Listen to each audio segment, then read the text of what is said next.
या देवी सर्वभूतेषु शक्तिरूपेण संस्थिता। नमस्तस्यै नमस्तस्यै नमस्तस्यै नमो नमः। जय माता दी। माता रानी की कृपा आप सभी भक्तों पर हमेशा बनी रहे। आइए सुनते हैं दुर्गा सप्तशती का 9वां अध्याय निशुंभ वध। इसके बाद राजा ने कहा, हे भगवान, आपने रक्त बीज के वध का वर्णन तो मुझे सुना दिया। अब आप उसके आगे का वृत्तांत बतलाइए कि उन शुंभ और निशुंभ दानवों ने क्या किया। इतना सुनकर ऋषि ने राजा से कहा, हे राजन, युद्ध में रक्त बीज तथा अन्य असुरों के विनाश से शुंभ निशुंभ के क्रोध का पारावार न रहा। अपनी विशाल सेना का संहार होते देखकर निशुंभ देवी की ओर दौड़ पड़ा। उसी के साथ दैत्यों की प्रमुख सेना भी थी। उस राक्षस के अगल बगल भीमकाय दैत्य उसके अंगरक्षक के रूप में मौजूद थे। वे सभी क्रोधपूर्वक देवी वध के निमित्त तत्पर होकर आगे आ गए। मातृगणों से युद्ध करने के बाद महापराक्रमी शुंभ भी चंडिका का वध करने के लिए वहां आ पहुंचा। अब तो देवी के साथ शुंभ निशुंभ का घनघोर युद्ध छिड़ गया और वे दोनों महाबलवान दानव देवी पर मेघों की भांति मूसलाधार बाण बरसा रहे थे। राक्षसों द्वारा चलाए हुए बाणों को काटकर देवी ने अपने शस्त्रास्त्रों द्वारा उनके अंगों को भेद दिया। मौका पाकर निशुंभ ने अपनी चमचमाती हुई ढाल लेकर देवी वाहन सिंह के मस्तक पर तेज धार वाली तलवार चलाई।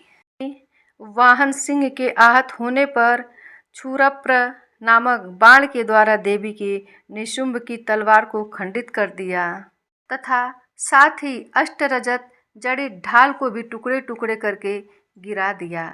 जब उस दानव के पास ढाल एवं तलवार न रही तो अपनी शक्ति का प्रयोग किया, परंतु देवी ने चक्र के द्वारा उस शक्ति को खंडित कर दिया। ऐसा देखकर निशुंभ ने क्रोध में आकर देवी वध के लिए अपना त्रिशूल संभाला, लेकिन देवी ने मुष्टिका प्रहार से ही उस त्रिशूल का खंडन कर दिया। फिर तो उसने अपनी गदा चलाई, किंतु वह गदा भी काम न आई और वह देवी के त्रिशूल से भग्न हो गई। इतना होने पर भी वह महाकाय दानव देवी की ओर अपना फरसा उठाकर चल पड़ा। देवी ने देखते ही देखते अपने बाणों द्वारा उसे धराशायी कर दिया। अपने पराक्रमी भाई को भूमि पर गिरते देखकर शुंभ क्रोधावेश में देवी पर लपका। अपनी अष्टभुजाओं से युक्त वह गगनचुंबी दानव अपने संपूर्ण शस्त्रों को लेकर रथ में आकाश मंडल में दिखाई पड़ने लगा। उसे अपनी ओर बढ़ते देखकर देवी ने शंख ध्वनि की तथा धनुष की प्रत्यंचा से भीषण टंकार उत्पन्न किया। तदंतर दानवों के तेज नाशक घंटे की ध्वनि गुंजाकर संपूर्ण दिशाओं को भर दिया। जिस सिंह की गर्जना सुनकर बड़े बड़े मतवाले हाथी भी दहल जाते थे, उस देवी वाहन सिंह की घोर गर्जना से दसों दिशाएं प्रकंपित हो उठी। तब आकाश मंडल में काली ने अपनी लंबी छलांग लगाई और दोनों हाथों को भूमि पर दे मारा।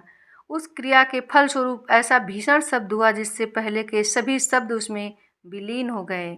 फिर तो शिवदूती ने अपने कराल अट्टहास से सभी असुरों को आतंकित कर दिया, परंतु इस दृश्य को देखकर शुंभ अत्यंत क्रोधित हुआ। उस समय शुंभ को ललकार कर देवी ने कहा, ओ पापात्मन, खड़ा रह, खड़ा रह। इस दृश्य को देखकर आकाश मार्ग में अवस्थित सभी देवगण देवी की जय जयकार करने लगे। तभी शुंभ ने देवी पर ज्वालाओं से दहकती हुई भीषण शक्ति चलाई। पर्वतकाय उस भीषण शक्ति को देवी ने एक बहुत बड़ी लुकाठी से अलग हटा दिया। उस समय शुंभ की गर्दन से सारा ब्रह्मांड कांप उठा। हे राजन, उसकी गर्दन से ऐसा मालूम हुआ मानो वज्रपात हुआ है, जिसमें सभी प्रकार के शब्द विलुप्त हो गए। शुंभ तथा देवी के द्वारा परस्पर प्रक्षेपित बाणों को दोनों पक्षों ने अपने अपने बाणों द्वारा सैकड़ों और हजारों खंड कर दिए। तब चंडिका ने क्रोध करके अपने त्रिशूल से शुंभ पर भीषण प्रहार किया। उस भयंकर आघात से मूर्छित होकर महादानव शुंभ पृथ्वी पर गिर पड़ा। इतने में निशुंभ की मूर्छा दूर हो गई और उसने पुनः अपने बाणों को बरसाकर देवी चंडिका, काली तथा देवी वाहन सिंह को घायल कर दिया। फिर तो वह दानवराज अपने 10,000 हाथों को उत्पन्न कर देवी पर अपने चक्रों से प्रहार करने लगा और देवी को आच्छादित कर दिया। तदंतर भगवती दुर्गा ने क्रुद्ध होकर अपने बाणों द्वारा राक्षस के चक्रों और बाणों को खंडित कर दिया। देवी के इस अद्भुत शौर्य को देखकर अपनी सेना के साथ निशुंभ हाथ में गदा लेकर देवी वध के लिए आगे बढ़ा। देवी ने तुरंत ही अपनी तीक्ष्ण तलवार से उस दानव की गदा को काट कर गिरा दिया।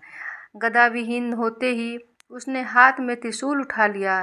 देवताओं का उत्पीड़क निशुंभ जिस समय त्रिशूल लेकर दौड़ा, उससे पहले ही देवी ने अपने शूल द्वारा उसके हृदय को भेद दिया। उस शूलाघात से छाती छिदते ही उसी के समान भीमकाय आकृति वाला दानव उसके वक्ष से प्रकट हो गया और वह नया दानव खड़ी रह ऐसा कहने लगा। उस नए दानव की बात पर देवी अट्टहास करने लगी और अपनी तलवार से उसका सिर काट डाला। वह दैत्य वहीं भूमि पर गिरकर शांत हो गया।